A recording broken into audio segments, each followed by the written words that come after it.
Fala galera do trecho, beleza? Mais um vídeo sobre construção civil aqui no nosso canal. Eu sou o engenheiro Alisson Rodrigues e no vídeo de hoje eu vou conversar um pouquinho com vocês sobre concreto.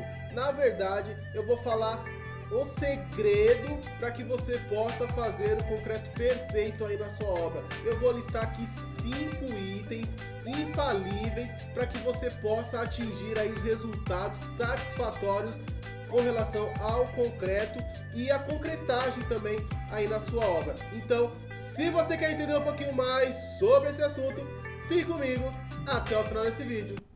Fala galera do trecho, beleza? Mais um vídeo e no vídeo de hoje vamos conversar sobre inspeção em escala com relação ao que a gente utiliza aí no nosso dia a dia. Bom galera, antes de entrar aqui no tema desse vídeo, no assunto desse vídeo, como já é de costume, eu vou pedir pra você aquela força, aquele apoio, aquela moral, arrebenta o dedozinho aí no like, para que você possa ajudar aqui o canal a crescer cada vez mais. O seu like é muito importante e se você puder também deixa aí a sua opinião nos comentários, porque a sua opinião é muito importante para mim. E se você se interessa por assuntos relacionados à construção civil, não esqueça de se inscrever aqui no canal, ativar o sininho de notificações para que você possa receber as notificações dos próximos vídeos, porque toda semana eu posto vídeos relacionados à construção civil aqui neste canal e com certeza algum desses vídeos vai lhe interessar. Beleza? Rapidinho esse recado, então vamos ao que interessa sem mais delongas.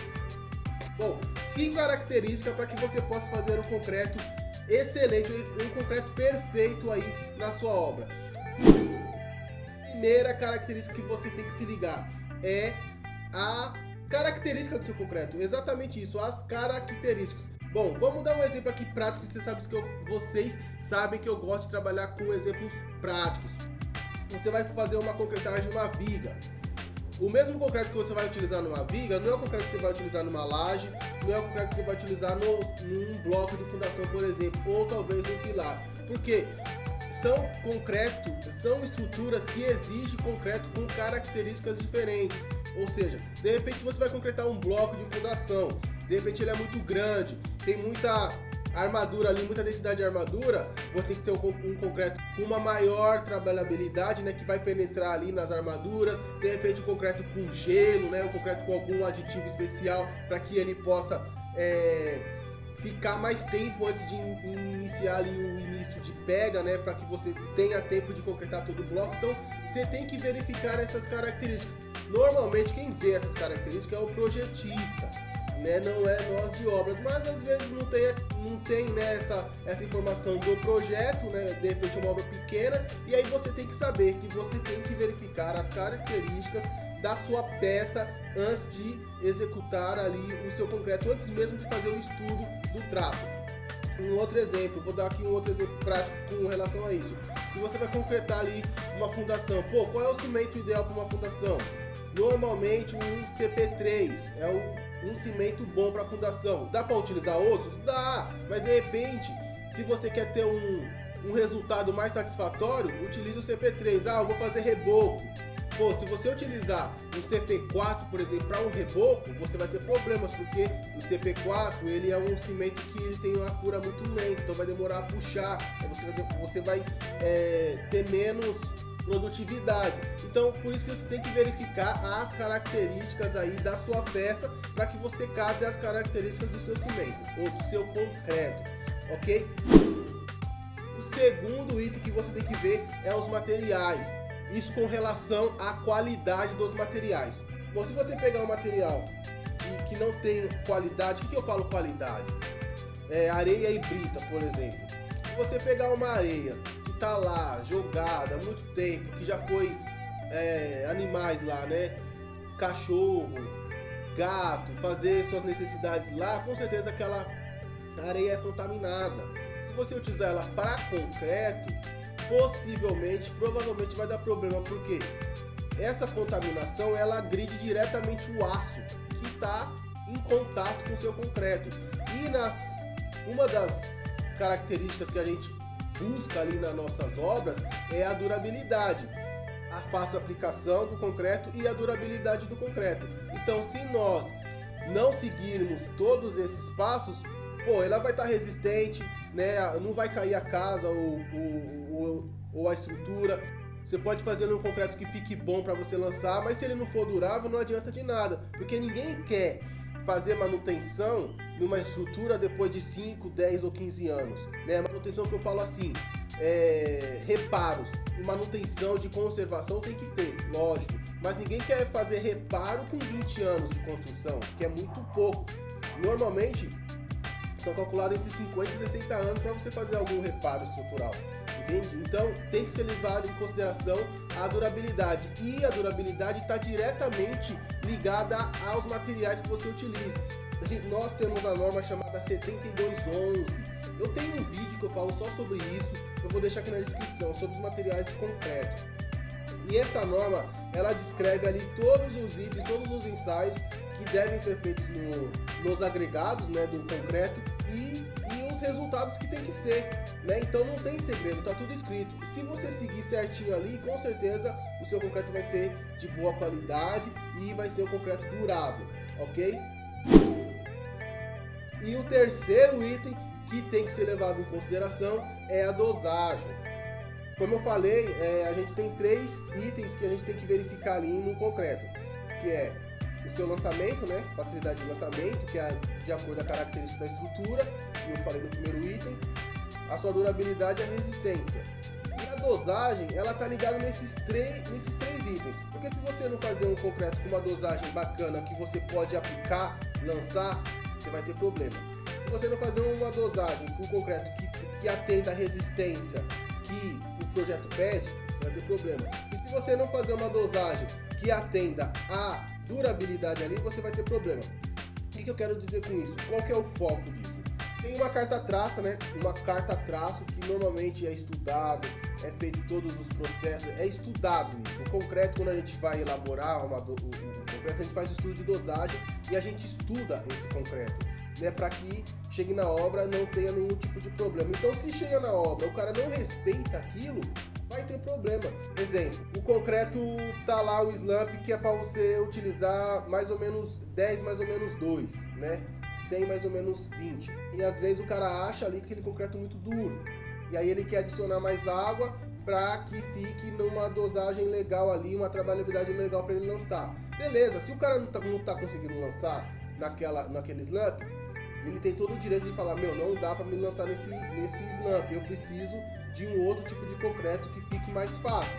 O cara pode fazer isso, só ele não pode, só que isso tem que ser avisado antes, né? Porque às vezes a pessoa que vai executar tem uma visão melhor do que o engenheiro que vai fazer a dosagem. Lógico, de repente eu posso fazer uma dosagem de um traço e chega lá na hora não dá para o cara executar. Perfeito, é só avisar, é modificado, é feito um estudo rapidamente para não atrasar a obra e o concreto chega ali com a dosagem que o cara precisa para lançar. Não pode ser mudar na hora, né? Eu vou colocar mais água, por exemplo, porque quando você coloca mais água, você aumenta o AC e você vai diminuir a resistência e, consequentemente, a durabilidade da estrutura. Pode ser que você não diminua a resistência ao ponto de cair, né? Porque a gente sempre tem um índice lá de um fator de segurança, mas a durabilidade se comprometeu, porque quanto mais água, mais poros vai ter no concreto, e aqueles poros, eles são porta de entradas para agentes deletérios ao concreto, né? A estrutura no caso,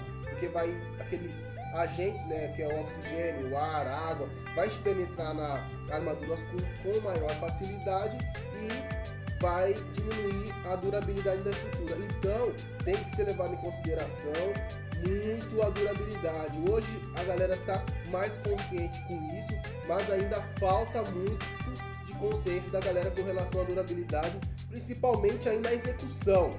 Projeto já acho que já está um pouquinho mais avançado com relação à durabilidade, mas a questão da execução ainda falta, acho que tem um bom caminho para a gente percorrer para conscientizar o pessoal de campo que tem que se ligar nesse tipo de coisa. Se está pedindo tanto de água, não pode colocar mais no concreto, porque vai diminuir a durabilidade.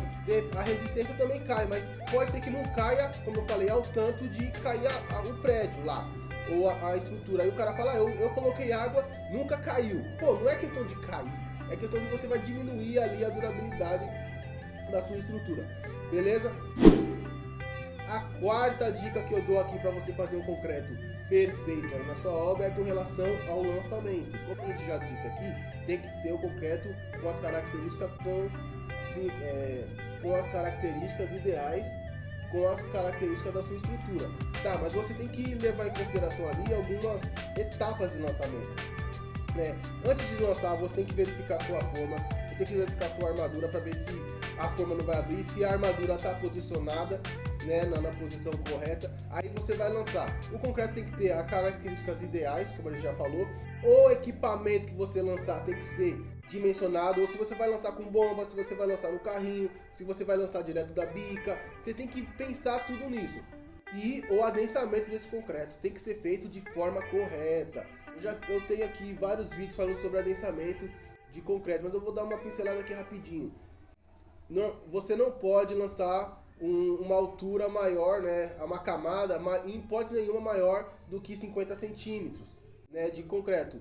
E eu vejo às vezes o cara vai concretar um pilar, e aí ele lança lá 2 metros de concreto, 1 metro, e coloca lá o vibrador mergulha lá embaixo, e ele vem puxando, parece que está pescando um peixe, né? E não é assim. Você tem que seguir uns passos a passo. Um outro exemplo, você não pode, a agulha lá do seu vibrador, ela não pode penetrar mais do que 3/4 do tamanho dela. Então, se a sua agulha tem, sei lá, 60 centímetros, a agulha, você não pode penetrar mais do que 45 centímetros no concreto, né? Então, o concreto não pode ser, em hipótese nenhuma, a camada maior do que 50 centímetros. O tempo de vibração, tem que ter o tempo certo ali. Quando começar a espelhar ali a superfície, é o tempo de você tirar os pontos, né, de você vibrar, as distâncias. Isso depende do equipamento que você está utilizando. Então tem uma série de coisas que tem que ser levado em consideração, tá?